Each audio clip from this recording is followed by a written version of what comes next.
Students, the topic for today discussion is array. Previous lectures में हमने देखा कि हम किस तरीके से किसी वेरिएबल को क्रिएट करते हैं। वेरिएबल का जो बेसिक पर्पस होता है वो किसी भी वैल्यू को स्टोर कराना होता है। सपोज़ हमारे पास में कोई ऐसी सिचुएशन आई कि जिसमें हमें मल्टीपल वेरिएबल्स को एक साथ में सेव करना है, तो आप क्या करेंगे? तो इसके लिए सबसे बेस्ट सिचुएशन ये होती है कि हम वहाँ पे एरे कर दें, एरे क्रिएट कर दें। नाउ तो अगर मैं एरे की बात करूँ तो एरे एक सिंपल वेरिएबल है जिसके इनसाइड हम मल्टीपल वैल्यूज़ को सेव कर सकते हैं। एरे जैसा कि आप यहाँ पे डायग्राम में देख रहे होंगे कि मैंने क्या किया, एक एरे बनाई जिसमें कि मेरे पास में 5 लोकेशंस हैं। इस एरे का जो साइज़ है वो क्या है, 5 है। और एरे में जितने भी एलिमेंट्स होते हैं वो नेम को शेयर करते हैं। अगर आप कोई एरे बना रहे हैं तो ये जितने भी एलिमेंट्स होंगे वो किसी नेम को शेयर कर रहे होंगे। अब इन एलिमेंट्स को किस तरीके से फैच किया जाता है, तो उसके लिए यहाँ पे पोजीशंस क्रिएट की जाती हैं। पोजीशंस की बात करूँ तो 0, 1, 2, 3, 4 जैसा कि आप इस डायग्राम में देख रहे होंगे। तो ये जो है हमारा, कह सकते हैं कि you can use index. Students, जैसे कि हम एरे की डेफिनेशन कह सकते हैं कि N array is a variable that can store multiple values. Array एक ऐसा वेरिएबल है जिसके इनसाइड हम मल्टीपल वैल्यूज़ को स्टोर करते हैं। अगर आप 100 इंटीजर्स को सेव करना चाहते हैं तो आपको वहाँ पर एरे क्रिएट करनी होगी। लाइव एग्जांपल्स की बात करें तो आपने देखा होगा कि अगर आप रेलवे रिजर्वेशन काउंटर पे जा रहे हैं तो वहाँ पे एक क्यू बनी होती है। वहाँ पे जितने भी पर्सन्स हैं जो लाइन में स्टैंड अप किए हुए हैं, उनका बेसिक टास्क देखा जाए तो सिमिलर है। मीन्स कि वहाँ पे उनको टिकट बुक कराना है या फिर उनको किसी पर्टिकुलर प्लेस का टिकट लेना है। तो जहाँ पर भी आपके पास में ऐसी सिचुएशन आए कि आपको वहाँ पर सिमिलर एलिमेंट्स को ग्रुप करना हो, अब एलिमेंट्स इंटीजर के भी हो सकते हैं, एलिमेंट आपके फ्लोट, जैसा कि मैंने आपको बताया जहाँ पे डेसिमल वैल्यूज़ आती हैं वो हमारी फ्लोट वैल्यूज़ होती हैं। कैरेक्टर आपको सेव करने हो, मैंने आपसे कहा कि you have to save your name, तो नेम के लिए हमें कैरेक्टर एरे बनानी पड़ेगी। तो we can say that an array is a group of element, an array is a group of things which have similar needs, जिनकी need क्या है, सिमिलर है। नाउ स्टूडेंट्स, जैसा कि आप यहाँ पे देख रहे होंगे, सबसे पहले किसी भी वेरिएबल को अगर मैं डिक्लेयर करूँ तो वेरिएबल को जो डिक्लेयर करने का तरीका है वो ये है कि सबसे पहले हम डेटा टाइप लिखते हैं, उसके बाद में हम वेरिएबल का नेम देते हैं। सिंपल वही स्टेप आपको यहाँ पे फॉलो करने हैं। हमने क्या लिखा, डेटा टाइप लिखा, इंटीजर, नाम दे दिया डेटा, और कितने नंबर्स हमें यहाँ पे सेव करने थे, हमें यहाँ पे 100 इंटीजर सेव करने थे। Now students, we can say that now students, अब हम देखते हैं कि how we can declare an array. देखिए, अगर मैं एरे को डिक्लेयर करना चाहता हूँ तो सबसे पहले मुझे डेटा टाइप लेना होगा, उसके बाद में एरे का नेम देना होगा, देन एरे का साइज़ मुझे डिक्लेयर करना होगा। एग्ज़ाम्पल में आप देख रहे होंगे, मैं ये चाहता हूँ कि मुझे 5 स्टूडेंट्स के मार्क्स को सेव करना है। तो 5 स्टूडेंट्स के मार्क्स को हम किस तरीके से सेव कर सकते हैं? तो इसके लिए मुझे क्या, एक एरे को बनाना पड़ेगा। और एरे को अगर मैं बनाना चाहता हूँ तो मुझे सिंटेक्स फॉलो करना होगा, डेटा टाइप। जैसे कि इस एग्जांपल में आप देख रहे होंगे, पहले क्या आया, फ्लोट आया, this is the data type.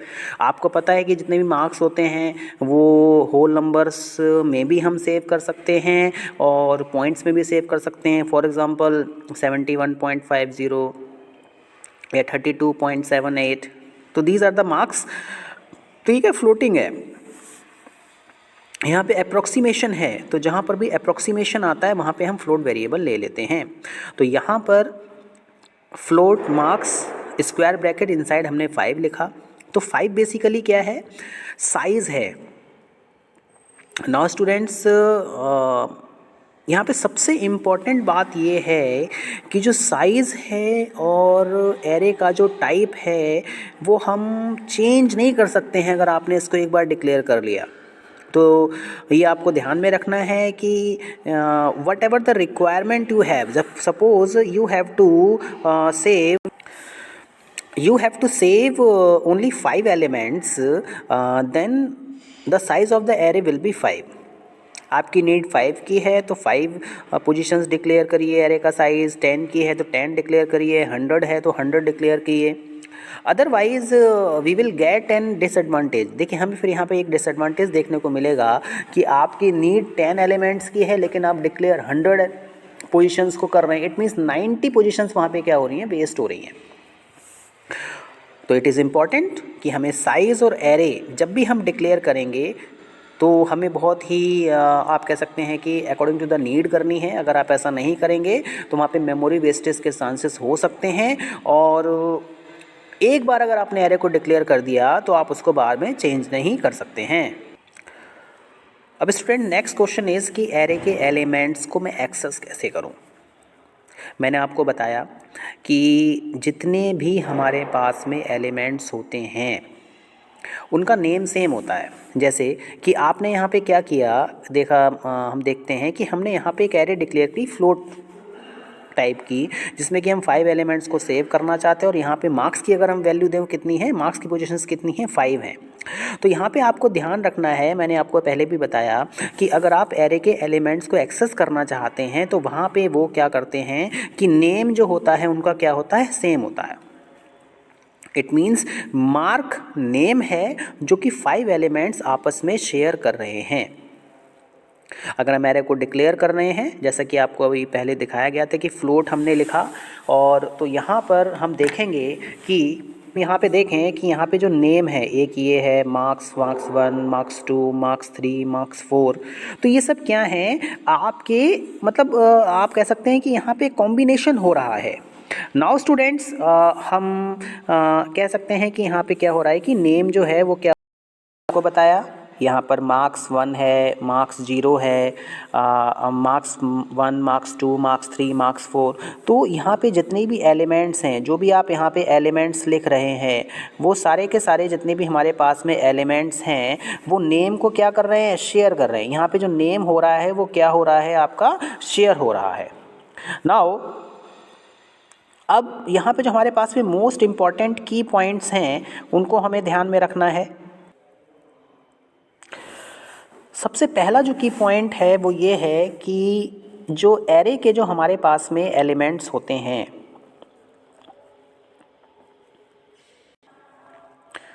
तो जो एरे के जो हमारे पास में एलिमेंट्स होते हैं ये आपको यहाँ पे ध्यान रखना है कि array have 0 as the first index.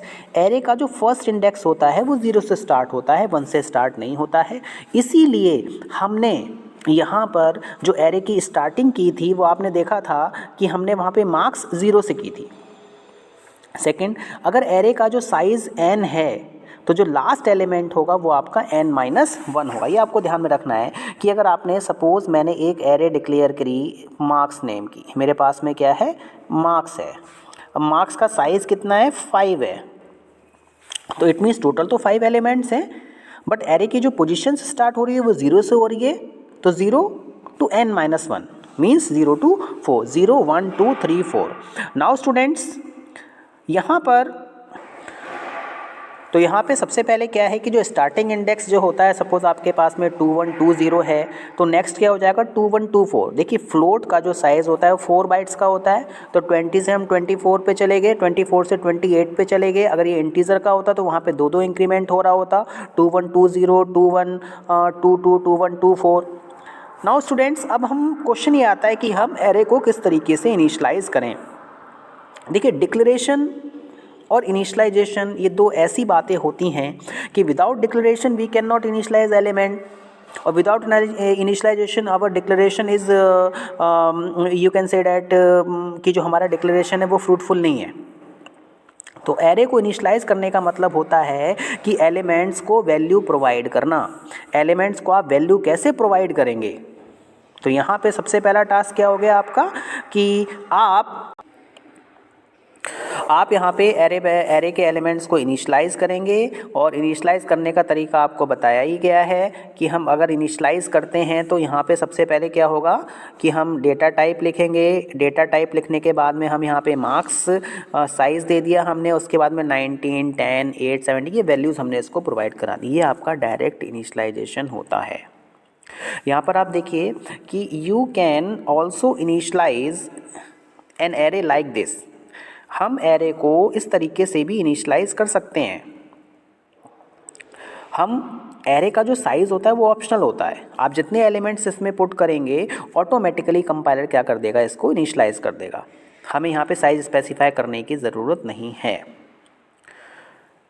तो स्टूडेंट्स, हमने देखा कि किस तरीके से हम एरे को डिक्लेयर करते हैं, एरे को हम किस तरीके से इनिशियलाइज़ करते हैं। तो स्टूडेंट्स यहाँ पे देखिए हमने क्या किया, एरे को इनिशियलाइज़ कर दिया। ठीक है, तो एरे का यहाँ पे आपने साइज़ मेंशन नहीं किया है। यहाँ पे हमने साइज़ मेंशन नहीं किया है क्योंकि साइज़ क्या है कि ऑप्शनल है। We have not specified the size here. हमने यहाँ पे साइज़ स्पेसिफाई नहीं किया क्योंकि ऑप्शनल है। कंपाइलर ऑटोमेटिकली इसका साइज़ कितना यूज़ कर लेगा, 5 कर लेगा। तो this is the way we can initialise an array. Now students, अब हम यहाँ पे देखें तो आपको ये देख रहा हो, आप देख रहे हो कि हमने यहाँ पे सबसे पहले 19 वैल्यू प्रोवाइड की 0th पोजीशन पे, फिर 10 वैल्यू फर्स्ट पोजीशन पे, 8 वैल्यू सेकंड पोजीशन पे, 17 वैल्यू थर्ड पोजीशन पे और 9 वैल्यू फोर्थ पोजीशन पे। तो जैसा कि आपको बताया गया था कि अगर मेरे पास में एरे का साइज़ कितना है, n है, तो टोटल नंबर ऑफ़ एलिमेंट्स कितने हो जाएंगे हमारे पास में, n-1 हो जाएंगे। ऐसा क्यों? क्योंकि एरे में जो पोजीशनिंग स्टार्ट होती है वो 0 से स्टार्ट होती है। नाउ स्टूडेंट्स, हमने एरे का डिक्लेरेशन, एरे का इनिशियलाइजेशन देखा, एरे की डेफिनेशन देखी। The most important thing is that in array we can group similar type of elements. Array को डिक्लेयर करने का सिंटेक्स जो है that is data type, array का नेम और ब्रैकेट, स्क्वायर ब्रैकेट में एरे का आप साइज़ दे सकते हैं। I hope you have understood this lecture. Thank you very much.